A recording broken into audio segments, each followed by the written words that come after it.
आज हम लोग अहंकार के विषय में बात करेंगे। अहंकार के उन सूक्ष्म स्तरों को समझने की कोशिश करेंगे जिससे कि हमारी चेतना, हमारा स्वभाव, हमारा व्यवहार बहुत कुछ टिका हुआ है। आज इस ईगो के कई लेयर्स पे चर्चा करेंगे। इसमें ग्रॉस, सटल और कॉजल लेयर्स हैं। इसको समझने के लिए हम लोग सांख्य, वेदांत, कश्मीर शैव के साथ साथ मनोविज्ञान को भी समझेंगे। अहम वृत्ति अहंकार, मैं की वृत्ति ही अहंकार है। यह एक नहीं परत दर परत है।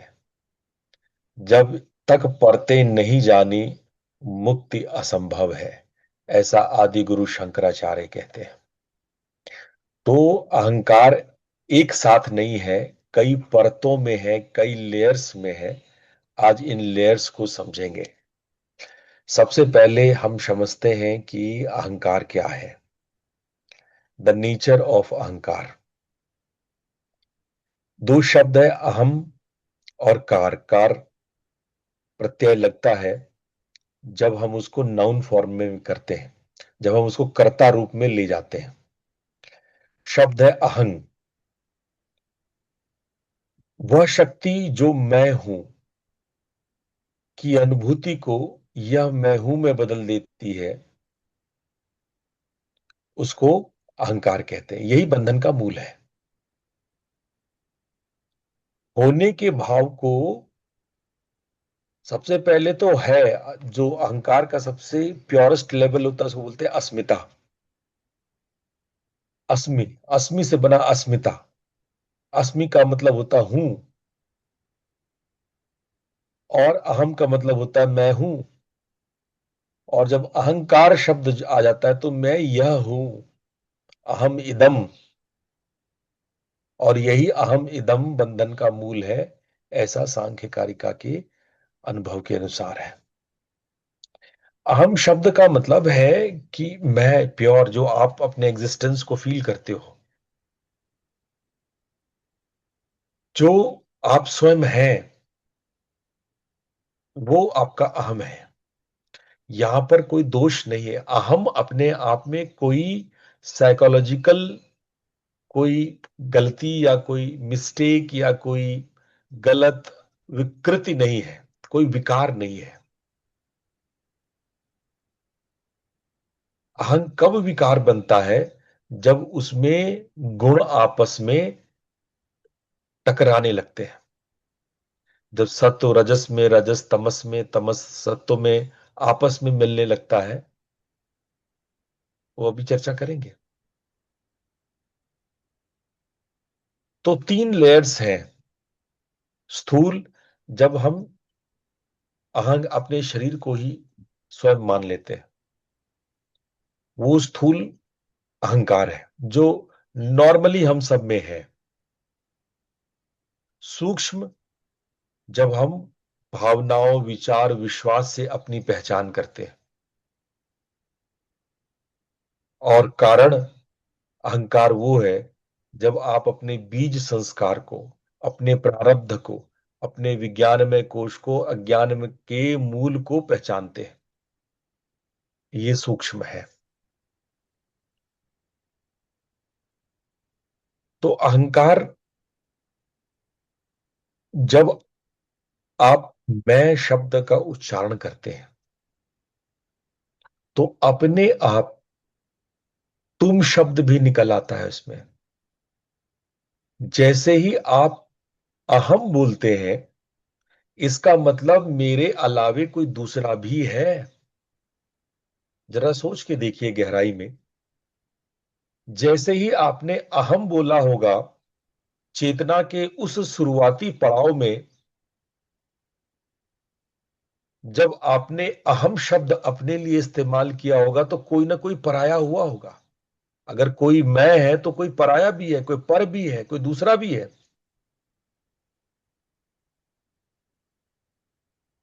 ये अहम का उत्पत्ति द्वैत की उत्पत्ति है। अहम की उत्पत्ति उस समिष्ट समष्टि को, उस पूर्ण को खंडित करती है, और धीरे धीरे एक मैं हो गया और एक बाकी सब कुछ हो गया। फिर और नीचे गिरते हैं तो मैं और मेरे अपने और बाकी को सब लोग हो गए। इस तरह से आपकी विकृतियां बढ़ती जाती है। मैं भीतर, मैं बाहर, भीतर बाहर मैं तुम, ये सब डिवीजन, एक विभाजन की नीति। अहंकार सबसे पहला काम करता है कि वो विभाजन करता है। अहंकारी आदमी आपको विभाजित करेगा, डिवाइड एंड रूल करेगा। अंग्रेज अहंकारी थे, इसलिए हम पर डिवाइड एंड रूल कर पाए। जो भी अहंकारी होगा वो डिवाइड एंड रूल करेगा। अहंकार का काम है डिवाइड करना। अहंकार पूर्ण में स्थिर नहीं हो सकता है। पूर्ण में अहंकार नष्ट होता है। अहंकार को डिवीजन चाहिए, विभाजन चाहिए। और जितना विभाजन, उतना अहंकार अपने आप को संतुष्ट करता है। और अहंकार ये विभाजन करता क्यों है? क्योंकि अहंकार के रूट में अविद्या है, जिसको हम लोग प्रीमल इग्नोरेंस कहते हैं।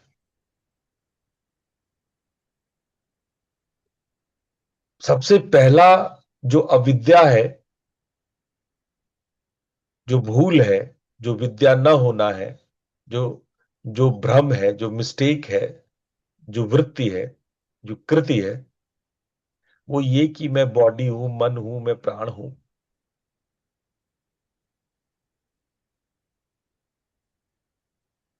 ये मूल भ्रम है। अहंकार इसी भ्रम का कार्य करता है। अविद्या जड़ है और अहंकार उसका तना। आइए सबसे पहले ग्रॉस ईगो में आ जाए। मैं यह शरीर हूं, मेरा यह नाम है, मैं यह करता हूं। यह सब स्थूल अहंकार के रूप है, सबसे बाहरी लेकिन सबसे घना। ये देह का अहंकार बहुत भारी अहंकार है। यह मैं शरीर हूं, मैं बूढ़ा होता हूं, मैं रोगी होता हूं, मैं मृत्यु को प्राप्त होता हूं, ये सब अहंकार की उत्पत्ति है। आपकी सुंदरता, स्वास्थ्य की अतिरिक्त चिंता, ये सब अहंकार है।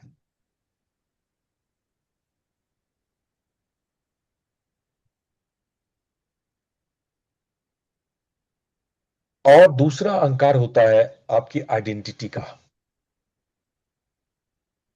मेरा नाम, मेरी पहचान, मेरा यश, मेरा नाम पर प्रशंसा, प्रसन्नता। अगर आपके नाम के आगे डॉक्टर लग गया, आपके नाम के आगे कोई बड़ा उपाधि लग गया, तो आप प्रसन्न होते हैं। आपका यश फैलता है तो आप प्रसन्न होते हैं। और वहीं कोई आपके नाम के आगे कोई कलंक लग जाता है, कोई बुराई करता है, तो आप क्रोधित होते हैं। ये सोशल मीडिया क्या है? सोशल मीडिया को गौर से देखिए तो यही नाम अहंकार है। ये आइडेंटिटी क्राइसिस से जूझ रहे व्यक्तियों का एक षड्यंत्र है। क्योंकि समाज में अपना स्थान बनाना मेहनत का काम है, तो बड़ा सरल है कि हमने हवा में कंप्यूटर की दुनिया से सहयोग करके अपनी एक ऐसी आइडेंटिटी बनाई, जिसकी पहचान को प्रूफ करने के लिए हमें बहुत मेहनत नहीं करनी पड़ती है। अनाप शनाप फोटो, वीडियोस और एआई की चीजें जोड़ करके भी आप अपनी प्रशंसा, लाइक्स पा सकते हैं। 5-10 मिनट के मेहनत से आप अपने अहंकार को पोषित कर सकते हैं। इसीलिए मैं सोशल मीडिया को अक्सर अहंकार का जीवित स्वरूप कहता हूं। ये उतना ही खतरनाक है जितना अहंकार का कोई सबसे विकृत स्वरूप होगा।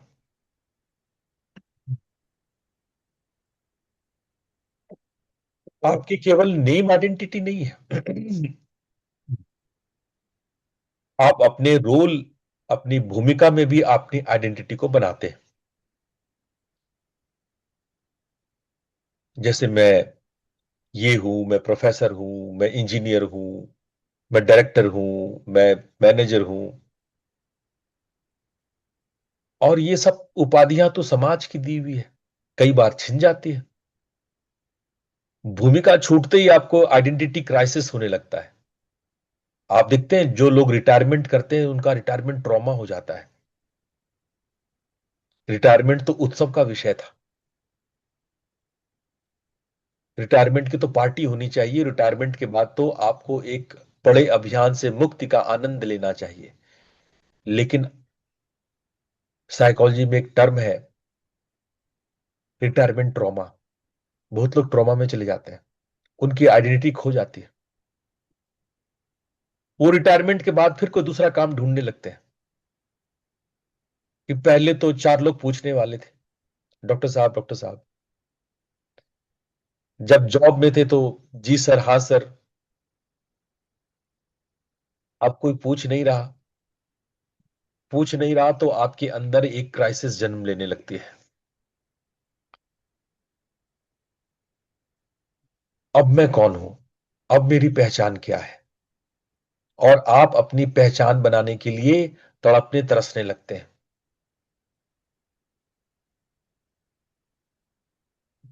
और फिर कोई ना कोई, जिस बुढ़ापे में आपको अध्यात्म का आनंद लेना था, अपनी बची हुई समय को पूर्णतः भगवान के लिए समर्पित करने था, आप इस रिटायरमेंट ट्रॉमा के चक्कर में फिर से लगे अपनी पहचान बनाने। जो पहचान नहीं बना पा रहे हैं वो अपनी बहू बेटियों पे, अपने बेटे, उस पर अपना फ्रस्ट्रेशन निकाल रहे हैं।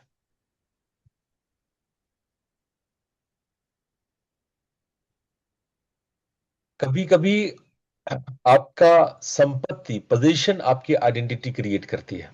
मेरा घर, मेरी गाड़ी, मेरा पैसा, मेरा बैंक बैलेंस।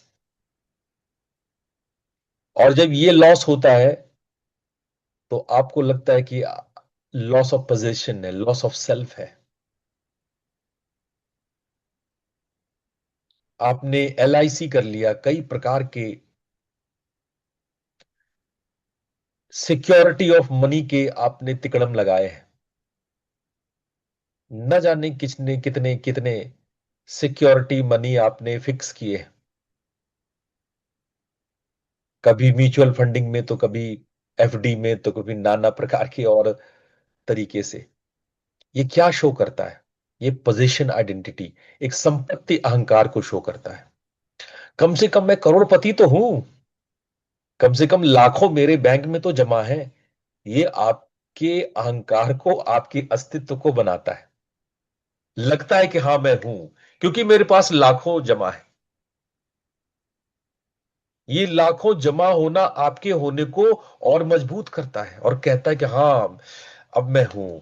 मेरे पास 1 करोड़ जमा है, 50 लाख जमा है, 4 लाख, जो भी जिसका जैसी हैसियत है।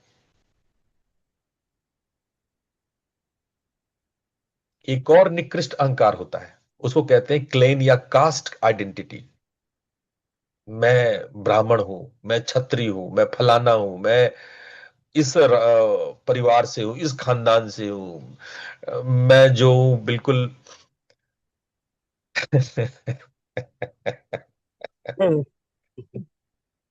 तो आप किस ग्रुप से बिलोंग करते हैं? अब जैसे आर्मी लोग बाकी लोगों को क्या बोलते हैं? सिविलियंस। ये सिविलियंस है। और हम लोग आर्मी, मतलब वो एक अलग प्रजाति है, मनुष्यों की अलग प्रजाति है। आर्मी और आर्मी के परिवार वाले को दूसरे लोगों से जुड़ने में बड़ी दिक्कत होती है। इन परिवारों को लगने लगता है कि ये कॉमन ह्यूमन नहीं है, साधारण इंसान नहीं है, ये अलग है।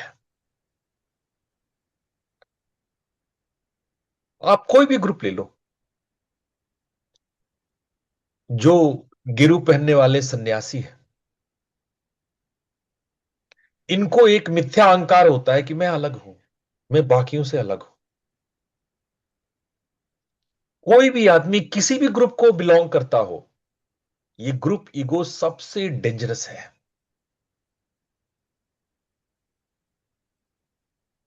ये बात केवल जाति और क्लेन की नहीं है, ये ग्रुपिंग की है।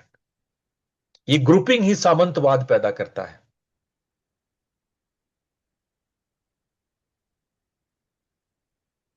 और सदियों से हम इस ग्रुप ईगो को वार के रूप में, डिस्क्रिमिनेशन के रूप में, ट्रिबलिज्म के रूप में झेल रहे हैं।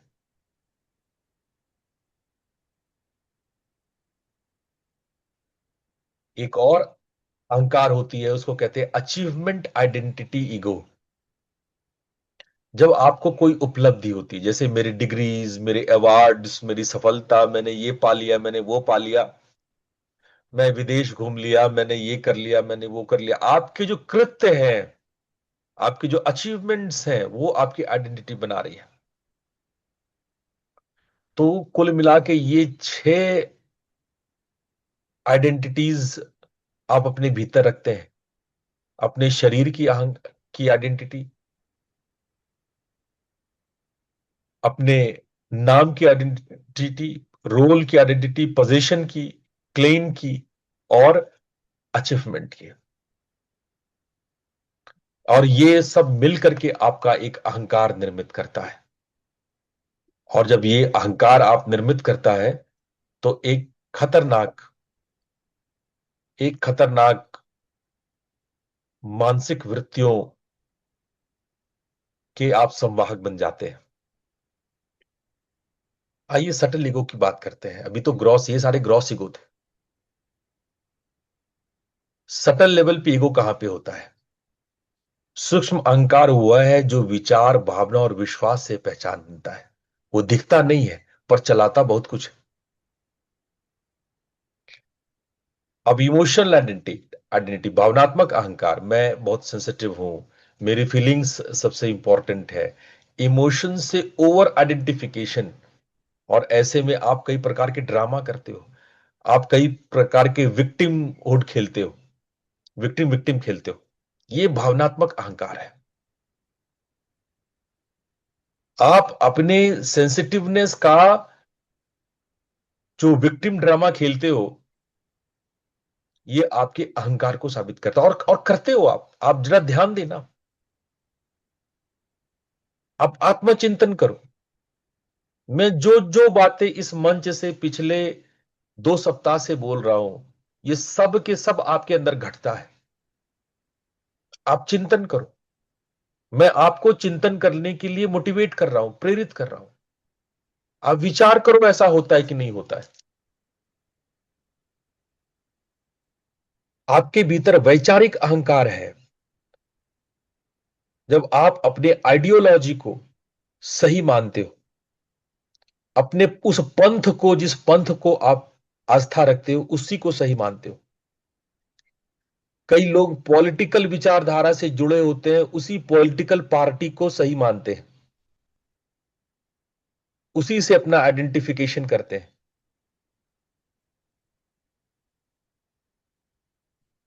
और यदि कोई मत बदलता है तो आपको पर्सनल अटैक लगता है। ध्यान दीजिए कि आपके अंदर वैचारिक अहंकार है या नहीं है। ऐसा कोई व्यक्ति नहीं है जिसके अंदर ये भावनात्मक अहंकार या वैचारिक अहंकार ना हो। यदि आपको लग रहा है कि आपके अंदर ऐसा नहीं है, तो आप अपने ही आपको नहीं जानते, अपने ही अहंकार को नहीं जानते, आप स्वयं को ही नहीं जानते। रिलेशन आइडेंटिटी, संबंध का अहंकार होता है। अरे मेरे फादर तो जज है, मेरे फादर तो पुलिस ऑफिसर है। ये जो रिलेशनशिप से जो आपको आइडेंटिटी मिलती है, वो रिलेशन टूटने के बाद उतने ही खालीपन महसूस करते हैं। उस रिलेशन से आगे बढ़ने पर आप उतने ही खालीपन महसूस करते हैं। ये को डिपेंडेंसी का मूल है।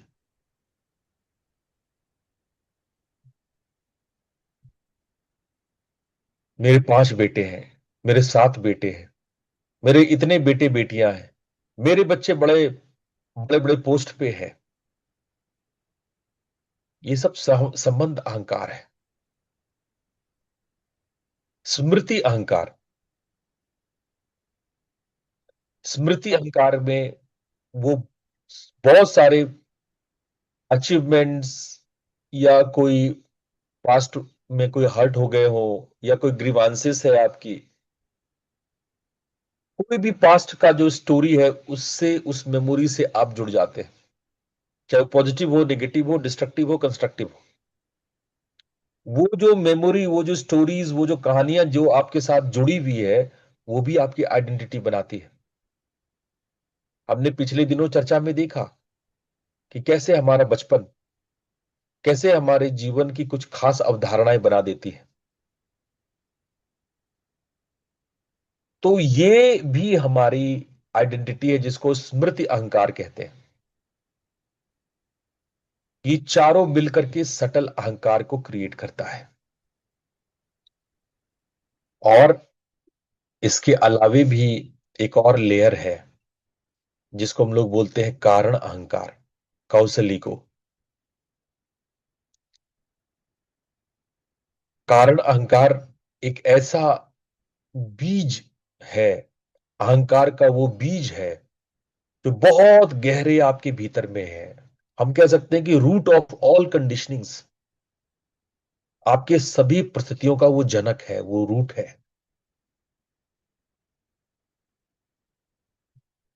आप उसको गहरे निद्रा में महसूस कर सकते हैं।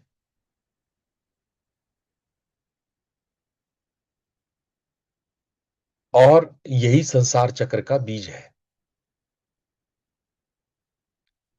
गहरी निद्रा में स्थूल सूक्ष्म अहंकार तो लुप्त हो जाता है, लेकिन बीज बना रहता है। यह बीज ही अगले जन्म का, अगली सुबह का मैं बनता है।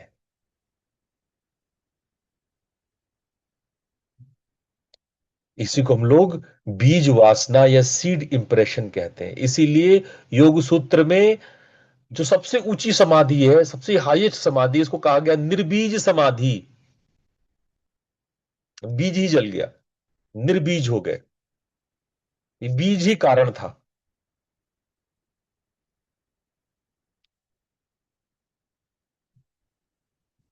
और अगर हम सबसे प्राइमल इग्नोरेंस में जाएं, अविद्या में जाएं, कि वो अज्ञान का मूल कहाँ है, तो अज्ञान का मूल उसी दिन पड़ गया था जिस दिन आपने परमात्मा से स्वयं को अलग जान लिया था। आपने अहम इदम कह दिया था, अहम अस्मि कह दिया था, कि मैं हूं। जैसे ही मैं हूं बोले, आप परमात्मा के साथ द्वैत हो गए। आपने समष्टि को, कॉस्मोस को पराया कर दिया। आप ब्रह्म है बोल देते, कि ब्रह्म है, ब्रह्म ही है, तो वो मोक्षावस्था होता। लेकिन अब आदिगुरु शंकराचार्य कहते हैं एको ब्रह्म द्वितीयो नास्ति। ये मोक्ष की अवस्था है, ब्रह्म ही है, दूसरा नहीं है। ये दूसरा कौन पैदा हो गया? यही दूसरा अहंकार है। यही कारण अहंकार का फ्यूल है। और ज्ञान होते ही, जब आपको मोक्ष होता है, ब्रह्म का ज्ञान होता है, तो ये अहंकार डिसॉल्व हो जाता है। इसीलिए ज्ञान को अल्टीमेट सॉल्यूशन कहा जाता है।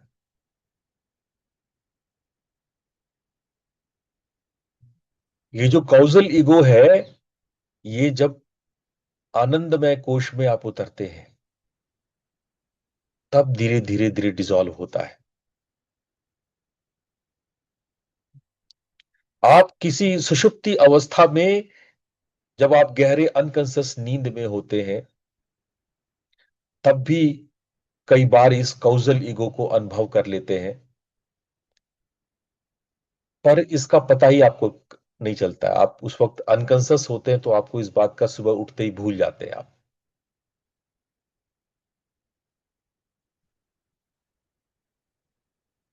देखो, आपका स्थूल अहंकार, जब स्थूल शरीर मरता है तो चला जाता है, और जो सूक्ष्म अहंकार है वो रीबर्थ, बार बार बर्थ में बना रहता है। और कारण शरीर तो सूक्ष्म शरीर के साथ इतना चिपका रहता है कि जब तक मोक्ष नहीं मिलता है वो कारण शरीर का पता भी नहीं चलता।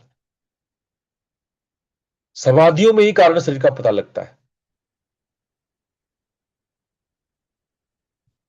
जब तीनों अहंकार स्तरों को एक साथ देखते हैं, यही विवेक है। जब परतें दिखती है तब साक्षी जागता है। अगर हम इन तीनों को टेबलाइज करें स्क्रीन में, जैसा आप देख सकते हैं, स्थूल अहंकार, सूक्ष्म अहंकार और कारण अहंकार को, तो ये शरीर में, विचार में और बीज वासना में, ये अलग अलग तीनों में होता है। जब आप जागृत अवस्था में होते हैं तो स्थूल अहंकार पूरी तरह से एक्टिव होता है, सूक्ष्म अहंकार एक्टिव होता है, लेकिन कारण अहंकार बीज रूप में होता है। इस तरह से इस चार्ट में आप देख सकते हैं कि स्वप्न में स्थूल अहंकार एब्सेंट होता है, सूक्ष्म अहंकार एक्टिव होता है, और कारण अहंकार बीज रूप में होता है। साधना में जो स्थूल अहंकार है वो विवेक और वैराग्य को उपलब्ध होता है। सूक्ष्म अहंकार सेल्फ इंक्वायरी या थेरापी के ऊपर डेवलप होता है, और कारण अहंकार समाधि को प्राप्त करता है। इसके विलय से ईगो वीक हो जाती है स्थूल अहंकार की, और सूक्ष्म अहंकार इमोशनली मैच्योर्ड हो जाता है, और कारण अहंकार यदि विलय हो गया तो मोक्ष मिल जाता है। अब सांख्य दर्शन क्या कहता है? महत अहंकार, महत से अहंकार की उत्पत्ति होती है। बुद्धि से, ब्रह्मांडीय, या बुद्धि का मतलब ब्रह्मांडीय बुद्धि है ना, ब्रह्मांडीय बुद्धि से अहंकार की उत्पत्ति होती है। और तीन प्रकार के अहंकार होते हैं: सात्विक, जिसको वैकारिक कहते हैं; राजसिक, जिसको तेजस कहते हैं; तामसिक, इसको भूतादि कहते हैं। ये तीन प्रकार के अहंकार होते हैं जो महत तत्व से उत्पन्न होते हैं। थोड़ा सा मैं सांख्य आप लोग को हल्का सा बता दूं। सांख्य जिसमें पुरुष और प्रकृति के बारे में चर्चा होती है। पुरुष जो आत्म तत्व है, और प्रकृति ये सृष्टि है। प्रकृति से महतत्व उत्पन्न होता है, जिसको कॉस्मिक इंटेलिजेंस कहते हैं, जिसको हम लोग ब्रह्मांडीय बुद्धि कहते हैं। और ये कब होता है? जब पुरुष और प्रकृति का संयोग होता है। तो प्रकृति में जो तीन गुण होते हैं, सत्व, रजस और तमस, ये विकृत होने लगते हैं। तो महतत्व में सत्व विकृत होता है, इसीलिए महतत्व पैदा होता है, कॉस्मिक इंटेलिजेंस पैदा होता है। अहंकार में सत्व, रजस और तमस तीनों अपने विकृत स्टेट में आ जाते हैं। और इसीलिए जैसा मैंने कहा, सात्विक अहंकार, राजसिक अहंकार और तामसिक अहंकार उत्पन्न होता है। जब सात्विक अहंकार होता है तो उसमें से पांच हमारे ज्ञानेंद्रियां, पांच कर्मेंद्रियां और मन उत्पन्न होता है। ये सात्विकता से उत्पन्न होता है। और तामसिक और राजसिक अहंकार से मिलकर के हमारे पांच तन्मात्रा उत्पन्न होता है, और पांच तन्मात्राओं से पंच महाभूत उत्पत्ति होती है। और जो राजसिक अहंकार है वो सात्विक और तामसिक दोनों अहंकारों को शक्ति देता है, स्ट्रेंथ देता है। ये सांख्य दर्शन का स्टेटमेंट है। अगर हम पंचकोशों पे आए तो इसमें तैत्तिरीय उपनिषद ने बहुत शानदार तरीके से पंच प्राणों के बारे में कहा है। अन्नमय कोश, प्राणमय कोश, मनोमय कोश, विज्ञानमय कोश, आनंदमय कोश। और इन कोशों पर मैंने बहुत लंबी चौड़ी चर्चा की है। हमने इन कोशों पर अलग अलग से किताबें लिखनी शुरू की है, अलग कोश पे अलग किताब। मैंने अन्नमय कोश पर एक किताब लिखा, प्राणमय कोश पर एक किताब लिखा, मनोमय कोश पर एक किताब लिखा, विज्ञानमय कोश पे आजकल मैं लिख रहा हूं। यहां पर ज्ञान जी हैं, जेडी श्रीवास्तव जी हैं? जी गुरु जी। हाँ गुरु हाँ। जी। हाँ ज्ञानेश्वर जी, मैं चाहता हूं एक बार आप के पास यदि पुस्तक पढ़े हो तो हमारे जो नाद नाद साधना वाली जो नादोपासना वाली किताब यदि आपके पास पड़ी है क्या? जी गुरु जी है। एक बार आप दिखा दें सबको। जी गुरु जी।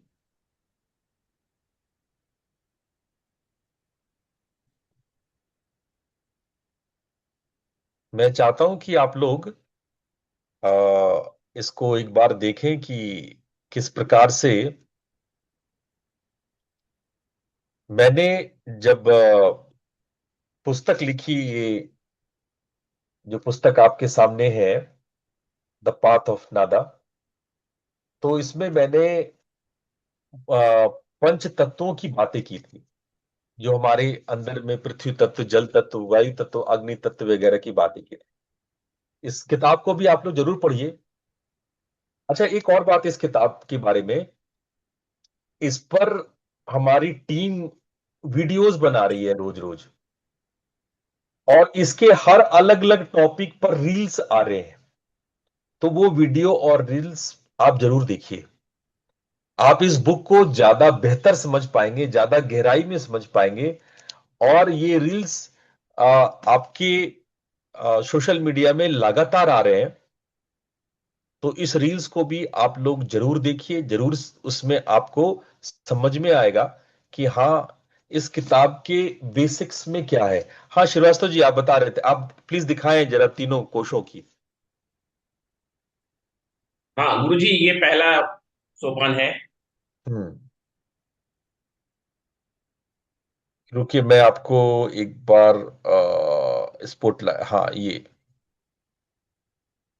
आप लोग देख पा रहे हैं? जी गुरु जी। ये किताब जो है, ये प्रथम सोपान जो है, इसमें हम अन्नमय कोश के बारे में खूब चर्चा की है, और नाद साधना अन्नमय कोश में कैसे कर पाएंगे, उसको सचित्र व्याख्या करते हुए मैंने सारी बातें इसमें बताई है। जिन लोगों को भी ये किताब चाहिए वो ज्ञानेश्वर जी से, जीडी श्रीवास्तव जी से संपर्क करें। ये किताब इनके पास आ गई है। डॉक्टर साहब, आप भी पूछ रहे थे किताब के विषय में, तो यहां पर ये किताब है। अब दूसरा पार्ट है, दूसरा पार्ट है जो आप इसमें लिखा हुआ देख सकते हैं, प्राणमय कोश की साधना इसमें लिखी हुई है। आप देखिए, इसमें लिखा हुआ है। तो ये प्राणमय कोश के बारे में, प्राणमय कोश में क्या क्या होता है, इसकी बड़ी अच्छी व्याख्या स्टेप बाय स्टेप मैंने 100 से ज्यादा प्रैक्टिसेस इसमें बताए हैं। इतने सारे प्रैक्टिसेस हैं, खूब प्रैक्टिसेस हैं, खूब विस्तार है, खूब बातें हैं।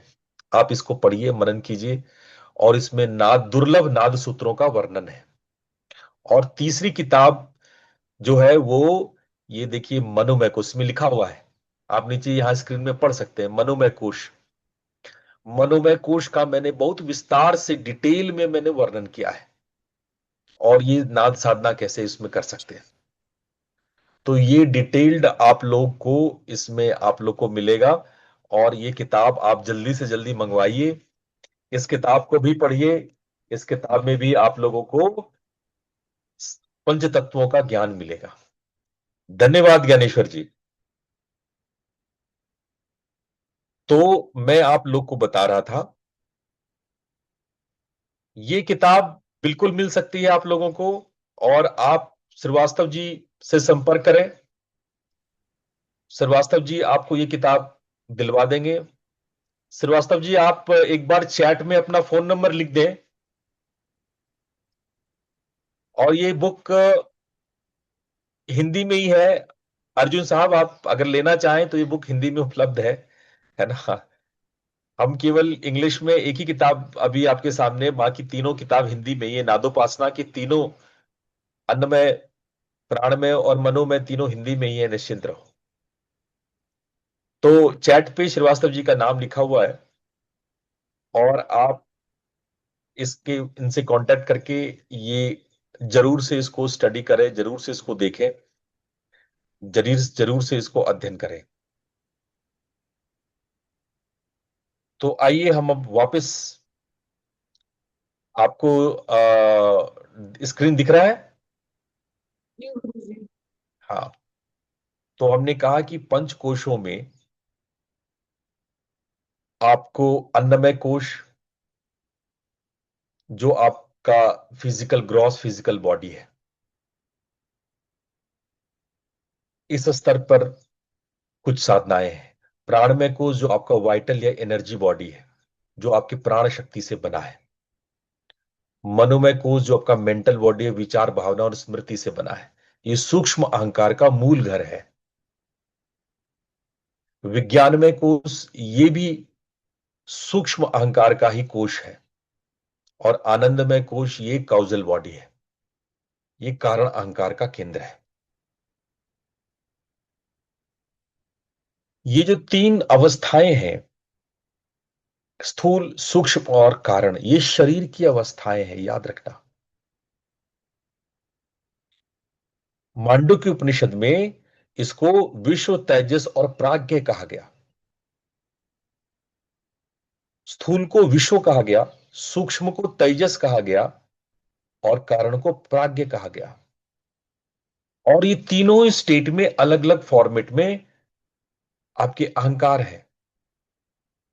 मांडुक्य उपनिषद के अनुसार स्थूल अहंकार फुली एक्टिव है, जिसमें नाम रूप भूमिका संबंध सब ऑपरेट कर रहे हैं। तेजस में जो स्थूल बॉडी एब्सेंट होती है, सूक्ष्म बॉडी का अहंकार होता है। माइंड अपनी ही इमेजिनरी क्रिएट करती है और अपने भावनाओं और विचारों का एक अहंकार बना रहता है। ये स्वप्न अवस्था को भी इससे हम लोग जोड़ सकते हैं। ये हमारे अहंकार हमारे जीवन का स्वप्न अवस्था है। जबकि न दिखाई समझ में आने वाला जो कारण अहंकार है, वो डीप स्लीप से उसकी तुलना की जा सकती है। वो डीप स्लीप में मालूम होता है, होश में आने पर उसका मालूम नहीं होता है। उसी को प्रज्ञा कहा गया या प्राज्ञ कहा गया। ये स्थूल और सूक्ष्म दोनों में एब्सेंट होते हैं, पर यही कारण है। इसका पता लगने से आनंद की उत्पत्ति होती है, इसलिए शरीर में इसको आनंदमय कोश कहते हैं। और इन तीनों स्टेट का जो साक्षी है वो है आत्मा, जिसको तुरीय अवस्था कहते हैं, प्योर कॉन्शियसनेस कहते हैं, प्योर अवेयरनेस कहते हैं। विवेक चूड़ामणि में आदिगुरु शंकराचार्य कहते हैं कि अहंकार माया का कार्य है, माया ब्रह्म की शक्ति है। जब माया निवृत्त हो जाती है तो ब्रह्म ही शेष रहते हैं। भगवान श्री शंकराचार्य कहते हैं, सो हम वो मैं हूं, सो हम, जो सो है, जो वो है, जो इदम है, वो मैं हूं। माया की दो शक्तियां होती है। आदिगुरु शंकराचार्य इसको आवरण और विक्षेप कहते हैं। आवरण शक्ति सत्य को ढकती है और विक्षेप शक्ति झूठ को प्रोजेक्ट करती है, और यही माया है। मीयते अनया इति माया। मीयते मतलब आवरण, जो सत्य को ढक दे। अनया मतलब विक्षेप, जो किसी झूठ को प्रोजेक्ट कर दे। आपको सामने दीवार दिख रहा है, सबसे पहले तो परमात्मा ढक गया, आपको दिखाई नहीं पड़ रहा है परमात्मा, और परमात्मा की जगह दीवार दिखाई पड़ रहा है, दीवार प्रोजेक्ट हो गया, एक झूठ प्रोजेक्ट हो गया। तो इसको कहते हैं माया। मीन मीयते अनया इति माया। एक मिथ्या मैं, कि मैं शरीर हूं।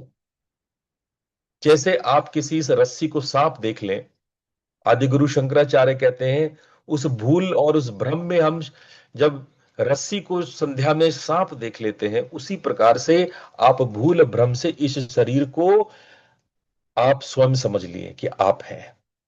ये आत्मा पर अहंकार का सुपर इंपोजिशन है। और शंकराचार्य कहते हैं यही सभी दुख का मूल है।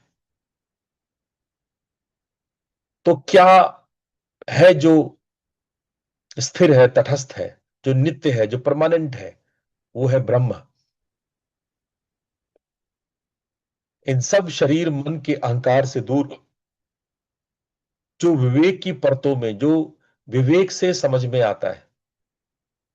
और ये कैसे प्राप्त हुई, इस विवेक को हम कैसे प्राप्त करें? नेति नेति साधना से। आप निगेट करें कि मैं शरीर नहीं हूं, मैं मन नहीं हूं, मैं बुद्धि नहीं हूं, है ना। आप इसको जब बार बार दोहराते हैं, जब बार बार आप इसको रिपीट करते हैं, बार बार अपने मन में लाते हैं कि मैं ये नहीं हूं, तो आपके भीतर ये पैदा होती है। अब हम लोग को समझना है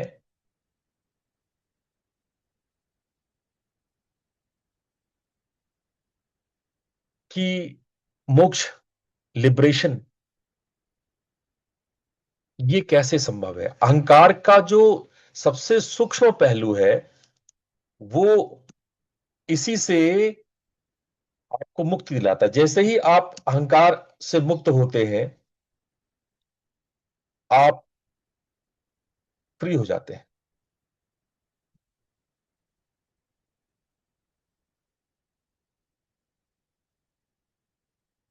आपने सुना होगा, आपने आदिगुरु शंकराचार्य सुना होगा, कि इसको पढ़ा भी होगा। मनोबुद्धि अहंकार चित्तान चित्तानि नाहम, न च श्रोत्र जिह्वे न च घ्राण नेत्रे न च व्योम भूर्मि न तेजो न वायु, चिदानंद रूपा शिवोहम शिवोहम। अगर मैं इसकी व्याख्या करने बैठ जाऊं तो ये बहुत लंबा व्याख्या चला जाएगा। पर हां, वो इस बात को निगेट करना, इस बात को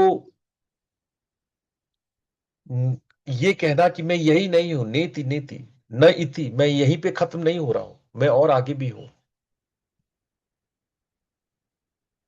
शंकर कहते ये आपको मुक्त करा देता है।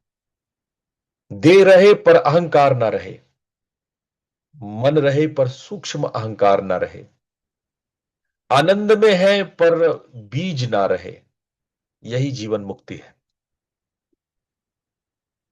कश्मीर शैव दर्शन में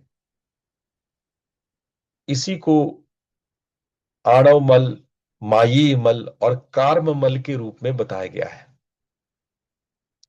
मैं अपूर्ण हूं, ये मूल भाव है आणव मल का।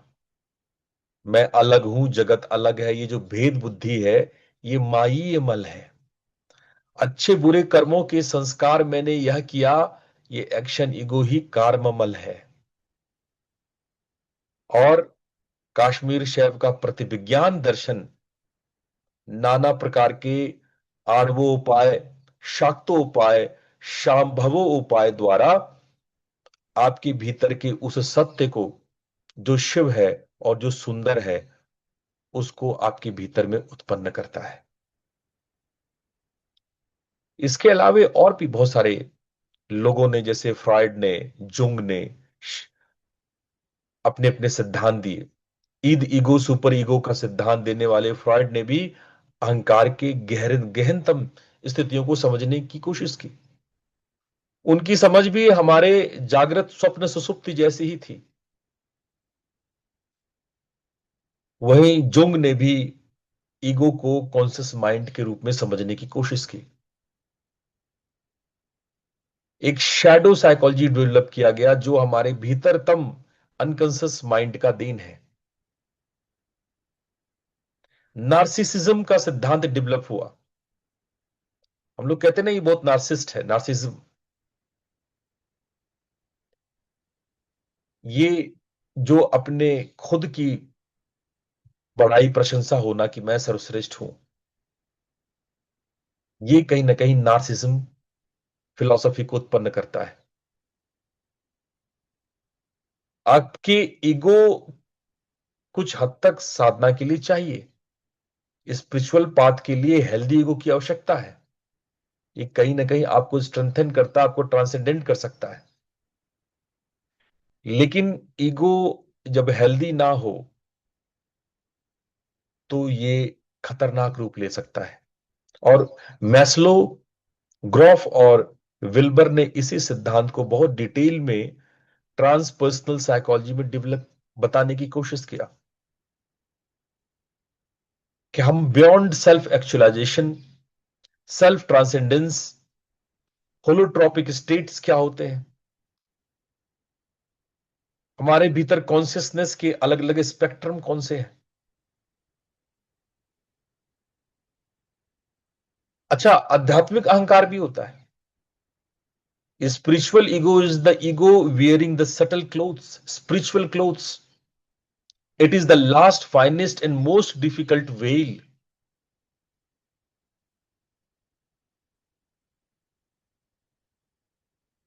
सबसे सूक्ष्म, सबसे खतरनाक।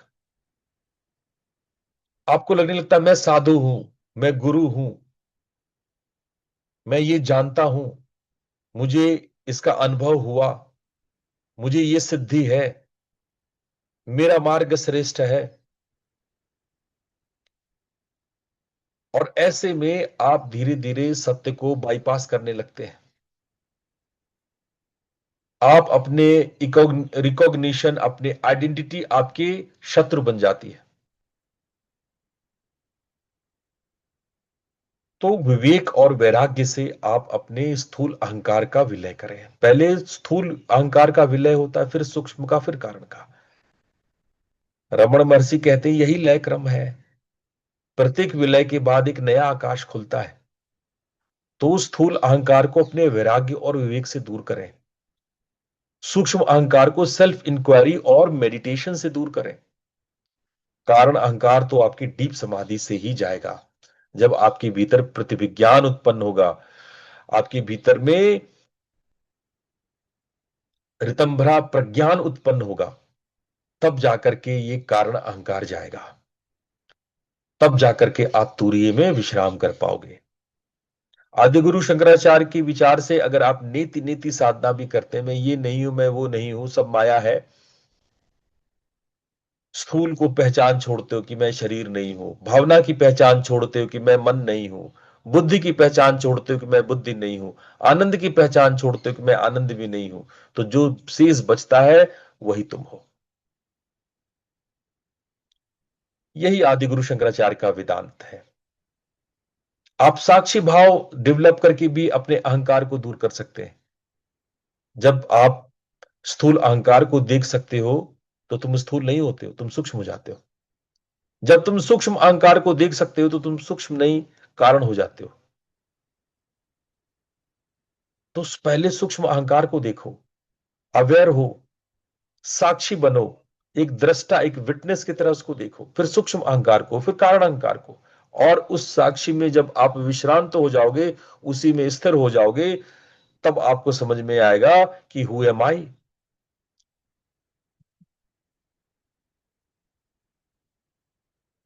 इसीलिए आप सबसे पहले इन परतों को जानो, इनको पहचानो। इन परतों को जानने से आप स्वयं को जानेंगे। इन सब लेयर्स के बाद जो बचता है वो आप हैं।